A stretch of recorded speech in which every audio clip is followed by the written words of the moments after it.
Item ಯಾವುದೇ ಇರಲಿ try ಮಾಡಿ ಆಚಿ ಚಿಕನ್ ಮಸಾಲಾ. ಬರ್ತ್ಡೇ ಬಳಿಕ ನಟ ದರ್ಶನ್ ಲಕ್ ಬದಲಾಯ್ತಾ? ಡಿ ಬಾಸ್ಗೆ ಸದ್ಯದಲ್ಲೇ ಸಿಗಲಿದ್ಯಾ ಬಿಡುಗಡೆ ಭಾಗ್ಯ? ಪೊಲೀಸರ ಎಡವಟ್ಟಿನಿಂದ ಡೆವಿಲ್ಗೆ ಸಿಗುತ್ತಾ ಬಿಗ್ ರಿಲೀಫ್?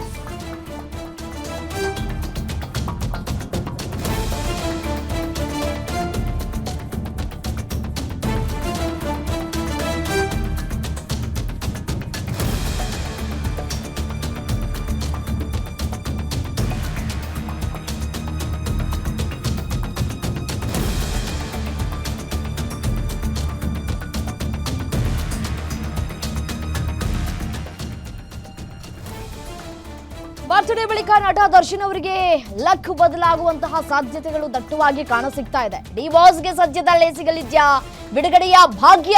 ಪೊಲೀಸರ ಎಡವಟ್ಟಿನಿಂದ ಡೆವಿಲ್ಗೆ ಬಿಗ್ ರಿಲೀಫ್ ಸಿಗುತ್ತಾ? ಕೊಲೆ ಕೇಸ್ ಟ್ರಯಲ್ ನಿಂದ ಸಿಗುತ್ತಾ ಸ್ಫೋಟಕ ಟ್ವಿಸ್ಟ್? ಗ್ಯಾರಂಟಿ ನ್ಯೂಸ್ ನಲ್ಲಿ ದರ್ಶನ್ ಕೇಸ್ನ ಬಿಗ್ ಅಪ್ಡೇಟ್ ಏನಾಗುತ್ತೆ ಅನ್ನೋದು ಕುತೂಹಲಕ್ಕೆ ಕಾರಣವಾಗ್ತಾ ಇದೆ. ಇದೀಗ ಒಂದೊಂದೇ ಚೈನ್ ಲಿಂಕ್ ಕಟ್ ಆಗ್ತಾ ಇರುವಂತಹ ಹಿನ್ನೆಲೆಯಲ್ಲಿ ದರ್ಶನ್ಗೆ ಆದಷ್ಟು ಬೇಗ ಬಿಡುಗಡೆ ಭಾಗ್ಯ ಸಿಗುವಂತಹ ಸಾಧ್ಯತೆಗಳು ಎಷ್ಟರ ಮಟ್ಟಿಗಿದೆ ಅನ್ನೋದರ ಕುರಿತು ಎಕ್ಸ್ಕ್ಲೂಸಿವ್ ಮಾಹಿತಿ ನಿಮ್ಮ ಗ್ಯಾರಂಟಿ ನ್ಯೂಸ್ ನಲ್ಲಿ. ಚಿತ್ರದುರ್ಗದ ರೇಣುಕಾಸ್ವಾಮಿ ಕೊಲೆ ಪ್ರಕರಣಕ್ಕೆ ಸಂಬಂಧಪಟ್ಟಂತೆ ಕೊಲೆ ಕೇಸ್ನ ಟ್ರಯಲ್ ನಲ್ಲಿ ದಿನಕ್ಕೊಂದು ಸ್ಫೋಟಕ ಟ್ವಿಸ್ಟ್ಗಳು ಸಿಗ್ತಾ ಇದೆ. ಕೇಸ್ನಲ್ಲಿ ಸಾಕ್ಷಿಗಳ ಚೈನ್ ಲಿಂಕ್ ಕಟ್ ಆಗ್ತಾ ಇದೆಯಾ? ಡೆವಿಲ್ಗೆ ಹಂತ ಹಂತವಾಗಿ ಸಿಗುತ್ತಾ ಬೇಲ್ ರಿಲೀಫ್? ಏನೋ ಮಾಡೋದಕ್ಕೆ ಹೋಗಿ ಸಂಕಷ್ಟಕ್ಕೆ ಸಿಲುಕಿದಂತಹ ಪೊಲೀಸ್ನವರು. ತನಿಖಾಧಿಕಾರಿಯಿಂದ ಗಿರೀಶ್ ನಾಯಕ್ಗೆ ಸಂಕಷ್ಟ ಶುರುವಾಗಿದೆ. 64ನೇ ಸಿಸಿಎಚ್ ಕೋರ್ಟ್ ಹಾಲ್ನಲ್ಲಿ ಇವತ್ತು ಸಾಕ್ಷಿಗಳ ವಿಚಾರಣೆ ಆಗುತ್ತೆ. ಟೆಕ್ನಿಕಲ್ ಮತ್ತು ಮೊಬೈಲ್ ಸೀಸ್ ಮಾಡಿದ್ದಂತಹ ಮಹಜರು ವಿಟ್ನೆಸ್ಗಳ ವಿಚಾರಣೆ ಕೂಡ ಆಗುತ್ತೆ. ಕಾಮಾಕ್ಷಿಪಾಳ್ಯ ಪೊಲೀಸ್ ಠಾಣೆಯಲ್ಲಿ ಮಹಜರ್ ಮಾಡಿ ಸೀಸ್ ಅನ್ನ ಮಾಡಲಾಗಿತ್ತು. ಸೀಸ್ ಬಗ್ಗೆ ಮಹಜರ್ ವಿಟ್ನೆಸ್ ಸಹಿ ಮಾಡಿರುವಂತಹ ಇಬ್ಬರು ಸಾಕ್ಷಿಗಳು ವಾಸುದೇವ್ ಮತ್ತು ವೆಂಕಟೇಶ್ ಎಂಬುವವರು ಸಾಕ್ಷಿಗಳಾಗಿ ಸಹಿ ಮಾಡಿದ್ರು. ಆದರೆ ಕಾಮಾಕ್ಷಿಪಾಳ್ಯ ಠಾಣೆಯಲ್ಲಿ ಸೀಸ್ ಮಾಡಿ ಮಹಜರು ಮಾಡಿಲ್ವಾ ಅನ್ನುವಂತಹ ಪ್ರಶ್ನೆ ಕಾಡ್ತಾ ಇದೆ. ನಿನ್ನೆ ವಾಸುದೇವ್ ಕ್ರಾಸ್ ಎಕ್ಸಾಮಿನ್ ಮಾಡಿದ್ದಂತಹ ಆರೋಪಿ ಪರ ವಕೀಲ ಸುಧನ್ವಾ ಇವತ್ತು ಮತ್ತೊಮ್ಮೆ ಸಾಕ್ಷಿ ವೆಂಕಟೇಶ್ ಎಂಬಾತನ ವಿಚಾರಣೆ ಕೂಡ ಆಗತ್ತೆ. ಸೊ ಹಾಗಾಗಿ ಪೊಲೀಸ್ನವರು ಮಾಡಿರುವಂತಹ ಎಡವಟ್ಟಿನಿಂದಾಗಿ ದರ್ಶನ್ಗೆ ಬಿಡುಗಡೆ ಭಾಗ್ಯ ಸಿಗುವಂತಹ ಸಾಧ್ಯತೆ ದಟ್ಟವಾಗ್ತಾ ಇದೆಯಾ? ರಿಲೀಫ್ ಸಿಗುವಂತಹ ಸಾಧ್ಯತೆಗಳು ಸನ್ನಿಹಿತವಾಗ್ತಾ ಇದೆಯಾ? ಮೊನ್ನೆ ಅಷ್ಟೇ ದರ್ಶನ್ ರವರ ಹುಟ್ಟುಹಬ್ಬ ಆಯಿತು. ಹುಟ್ಟುಹಬ್ಬ ಆದ ನಂತರ ಒಂದಷ್ಟು ಪಾಸಿಟಿವ್ ಬೆಳವಣಿಗೆಗಳು ಕೂಡ ಆಗ್ತಾ ಇದೆ. ದರ್ಶನ್ ರವರು ಜಡ್ಜ್ಗೆ ಒಂದು ಕಡೆ ಧನ್ಯವಾದವನ್ನ ಕೂಡ ತಿಳಿಸಿದ್ರು. ಮತ್ತೆ ನಮ್ಮನ್ನ ವಿಚಾರಣೆ ಮಾಡುವಂತಹ ಸಂದರ್ಭದಲ್ಲಿ ಕೋರ್ಟ್ಗೆ ಕರೆಸಿ ಎನ್ನುವಂತಹ ಮನವಿಯನ್ನ ಕೂಡ ಮಾಡಿಕೊಂಡಿದ್ರು. ಈ ಮನವಿ ಕೋರ್ಟ್ ಎಷ್ಟರ ಮಟ್ಟಿಗೆ ಪುರಸ್ಕಾರ ಮಾಡುತ್ತೆ ಅಥವಾ ತಿರಸ್ಕಾರ ಮಾಡುತ್ತೆ ಅನ್ನೋದು ಈಗಿರುವಂತಹ ಯಕ್ಷ ಪ್ರಶ್ನೆ. ಸೊ ಸಹಜವಾಗಿ ಇದೀಗ ಕೇಸ್ನಲ್ಲಿ ಡೆವಲಪ್ಮೆಂಟ್ಗಳು ಕೂಡ ದಿನೇ ದಿನೇ ಆಗ್ತಾನೆ ಇದೆ. ಆದಷ್ಟು ಬೇಗ ಕೇಸ್ನ ತನಿಖೆ ಆಗಲಿ ಅಂತ ಹೇಳಿ ಮನವಿಯನ್ನ ಕೂಡ ಮಾಡಿಕೊಂಡಿದ್ದಾರೆ ದರ್ಶನ್ ಅವರು. ಸೊ ಒಂದೊಂದೇ ಮೆಟ್ಟಿಲುಗಳನ್ನು ಹತ್ತಾ ಇದ್ದಾರೆ. ಒಂದೊಂದೇ ಮೆಟ್ಟಿಲುಗಳನ್ನು ಹತ್ತಾ ಇರುವಂತಹ ಹಿನ್ನೆಲೆಯಲ್ಲಿ ದರ್ಶನ್ ರವರಿಗೆ ರಿಲೀಫ್ನ ಭಾಗ್ಯ ಸಿಗುವಂತಹ ಚಾನ್ಸಸ್ ಎಷ್ಟರ ಮಟ್ಟಿಗಿದೆ ಅನ್ನುವಂತಹ ಪ್ರಶ್ನೆಗಳು ಈಗ ಕಾಡ್ತಾ ಇದೆ. ಒಂದು ಕಡೆ ಅಧಿಕಾರಿಗಳು ಮಾಡಿರುವಂತಹ ಎಡವಟ್ಟಿನಿಂದಾಗಿ ಇದೀಗ ಒಂದಷ್ಟು ಚೈನ್ ಲಿಂಕ್ ಅಂತ ನಾವೇನು ಹೇಳ್ತೀವಿ ಅದು ಕಟ್ಟಾಗ್ತಾ ಇರುವಂತಹ ಹಿನ್ನೆಲೆಯಲ್ಲಿ ದರ್ಶನ್ ರವರಿಗೆ ಬಿಡುಗಡೆ ಭಾಗ್ಯ ಅತಿ ಬೇಗ ಸಿಗುವಂತಹ ಸಾಧ್ಯತೆ ಇದೆಯಾ ಅನ್ನುವಂತಹ ಪ್ರಶ್ನೆಗಳು ಈಗ ಕಾಡ್ತಾ ಇದೆ. ಕಾಮಾಕ್ಷಿಪಾಳ್ಯ ಠಾಣೆಯಲ್ಲಿ ಮೊಸಾಯಿಕ್ ಟೈಲ್ಸ್ ಇದೆ. ಗಿರೀಶ್ ನಾಯಕ್ ಕಾಮಾಕ್ಷಿಪಾಳ್ಯ ಇನ್ಸ್ಪೆಕ್ಟರ್ ಅವರು ಇಲ್ಲಿ ಸಾಕ್ಷಿಗಳನ್ನ ತಿರುಚುವಂತಹ ಕೆಲಸವನ್ನ ಮಾಡಿದ್ದಾರೆ ಅನ್ನುವಂತಹ ಆರೋಪ ಕೇಳಿ ಬರ್ತಾ ಇದೆ. ಮತ್ತೊಂದು ಕಡೆ ನಿನ್ನೆ ಆರೋಪಿ ಪರ ವಕೀಲರು ಸಲ್ಲಿಸಿದಂತಹ ಅರ್ಜಿ ಬಗ್ಗೆ ವಿಚಾರಣೆ ಆಗುತ್ತೆ. ಇನ್ಸ್ಪೆಕ್ಟರ್ ಗಿರೀಶ್ ನಾಯಕ್ರನ್ನ ಆರೋಪಿಯನ್ನಾಗಿ ಮಾಡುವಂತೆ ಅರ್ಜಿಯನ್ನ ಕೂಡ ಸಲ್ಲಿಕೆ ಮಾಡಲಾಗಿದೆ. A3 ಪವನ್ ವಕೀಲರು ಸಲ್ಲಿಸಿದಂತಹ ಅರ್ಜಿಗೆ ಎಸ್ಪಿಪಿ ವತಿಯಿಂದ ಆಕ್ಷೇಪಣೆ ಸಲ್ಲಿಕೆಯಾಗಿದೆ.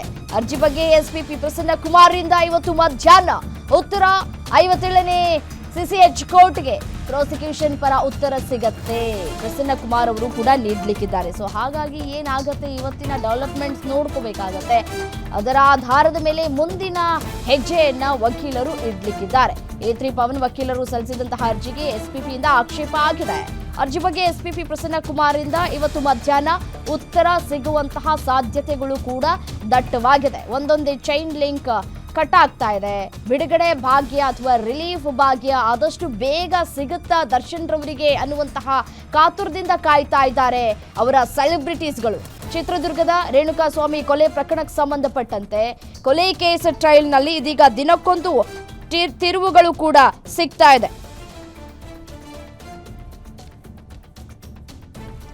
ಎಸೇನು ಇದೇ ವಿಚಾರಕ್ಕೆ ಸಂಬಂಧಪಟ್ಟಂತೆ ಮತ್ತಷ್ಟು ಡೀಟೇಲ್ಸ್ ಕೊಡ್ತಾ ಹೋಗ್ತಾರೆ. ನೇರ ಸಂಪರ್ಕದಲ್ಲಿ ಜಾಯಿನ್ ಆಗಿದ್ದಾರೆ crime bureau head S K Manjunath ನೇರ ಸಂಪರ್ಕದಲ್ಲಿ. ಮಂಜುನಾಥ್, ಈಗ ಸಾಕ್ಷಿಗಳಲ್ಲಿ ಒಂದೊಂದೇ ಚೈನ್ ಲಿಂಕ್ ಕಟ್ ಆಗ್ತಾ ಇರುವಂತಹ ಹಿನ್ನೆಲೆಯಲ್ಲಿ ದರ್ಶನ್ ರವರಿಗೆ ಒಂದು ಕಡೆ ಪ್ಲಸ್ ಪಾಯಿಂಟ್ ಆಗ್ತಾ ಇದೆಯಾ ಈ ಒಂದು ಪ್ರಕರಣ ಅಂತ ಹೇಳಿ, ಶುಭ ಶಕುನ ಆರಂಭ ಆಗಿದ್ಯಾ ಅಂತ?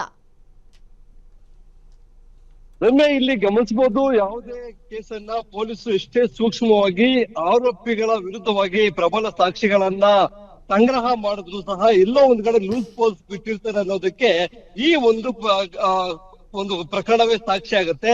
ಇಲ್ಲಿ ಏನು ಆರೋಪಿಗಳು ಅಂದ್ರೆ A3 ಇಂದ ಹಿಡಿದು A14, A5, A6, A11 ಈ ರೀತಿಯಾಗಿ 8 ಜನ ಆರೋಪಿಗಳನ್ನ ಮೊದಲಿಗೆ ಬಂಧನ ಮಾಡಿದಂತ ಸಂದರ್ಭದಲ್ಲಿ ಅವರ ಬಳಿ ಇದ್ದಂತ ಮೊಬೈಲ್ಗಳನ್ನ ಪೊಲೀಸರು ಸೀಸ್ ಮಾಡ್ಕೊಳ್ತಾರೆ. ಆ ಮೊಬೈಲ್ಗಳನ್ನ ಸೀಸ್ ಮಾಡ್ಕೊಂಡಂತ ಒಂದು ಪ್ರಕ್ರಿಯೆ ಆಗತ್ತೆ. ಅಲ್ಲಿ ಪಂಚರ ಸಮಕ್ಷಮದಲ್ಲಿ ಒಂದು ಮಾಜರ್ ಪ್ರಕ್ರಿಯೆಯನ್ನ ನಡೆದಂತ ಸಂದರ್ಭದಲ್ಲಿ ಏನು ಆ ಒಂದು ಪ್ರಕ್ರಿಯೆ ವರದಿಯನ್ನ ಚಾರ್ಜ್ ಶೀಟ್ ನಲ್ಲಿ ಉಲ್ಲೇಖ ಮಾಡಲಾಗಿದೆ.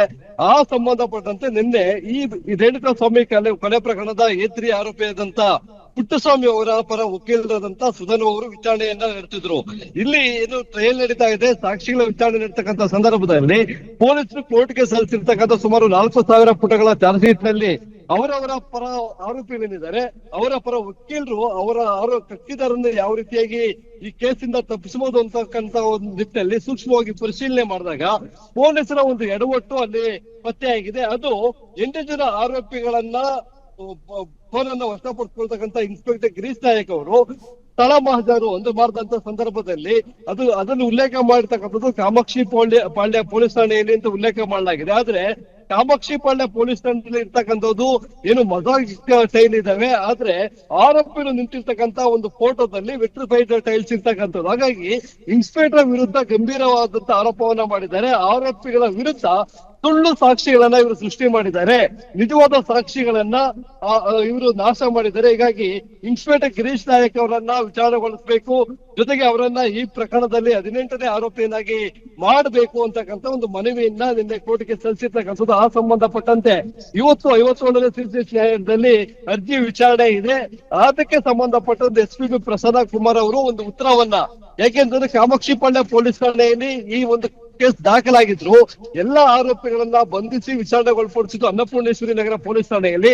ಇದು ಪಶ್ಚಿಮ ವಿಭಾಗದ ಡಿಸಿಪಿ ವ್ಯಾಪ್ತಿಯಲ್ಲಿ ಬರ್ತಕ್ಕಂತ ಪೊಲೀಸ್ ಠಾಣೆಗಳು. ಅಲ್ಲಿ ಯಾವುದೇ ಒಂದು ಕಾನೂನು ಸುವ್ಯವಸ್ಥೆ ಕಾಪಾಡುವ ದೃಷ್ಟಿಯಿಂದ ಇವರ ವಿಚಾರಣೆಗೆ ಅನಾನುಕೂಲ ಆಗುತ್ತೆ ಅನ್ನೋ ಒಂದು ದೃಷ್ಟಿಯಲ್ಲಿ ಅನ್ನಪೂರ್ಣೇಶ್ವರಿ ನಗರ ಪೊಲೀಸ್ ಠಾಣೆಯಲ್ಲಿ ಆರೋಪಿಗಳನ್ನ ವಿಚಾರಣೆ ಮಾಡಲಾಗಿದೆ.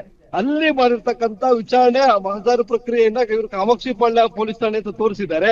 ಇದನ್ನ ನ್ಯಾಯಾಧೀಶರು ಯಾವ ರೀತಿಯಾಗಿ ಒಂದು ಪರಿಗಣಿಸ್ತಾರೆ ಅನ್ನೋದನ್ನ ನೋಡ್ಬೇಕಾಗುತ್ತೆ. ಅದ್ರ ಜೊತೆಗೆ ಖುದ್ದು ನ್ಯಾಯಾಧೀಶರೇ ಭೇಟಿ ಕೊಟ್ಟು ಪರಿಶೀಲನೆ ಮಾಡ್ಬೇಕು ಅಂತಕ್ಕಂಥ ಒಂದು ಅರ್ಜಿಯನ್ನು ಸಹ ಸಲ್ಲಿಸಿದ್ದಾರೆ. ಅದಕ್ಕೆ ಸಂಬಂಧಪಟ್ಟಂತೆ ಇವತ್ತು ವಿಚಾರಣೆ ನಡೆಯುತ್ತೆ. ಇಲ್ಲಿ ನ್ಯಾಯಾಧೀಶರು ಅಂದ್ರೆ ಹಿಂದೆ ದರ್ಶನ್ ಮನೆ ಊಟಕ್ಕೆ ಹೊಡೆದಾಗ ಅಥವಾ ಜೈಲಿನಲ್ಲಿ ಇರ್ತಕ್ಕಂಥ ಅವ್ಯವಸ್ಥೆಗಳ ಬಗ್ಗೆ ಒಂದು ಮನವಿ ಮಾಡಿದಾಗ ಖುದ್ದು ಕಾನೂನು ಸೇವಾ ಪ್ರಾಧಿಕಾರದ ಜಡ್ಜ್ ಅಲ್ಲಿಗೆ ಭೇಟಿಯನ್ನ ಕೊಟ್ಟಿದ್ರು.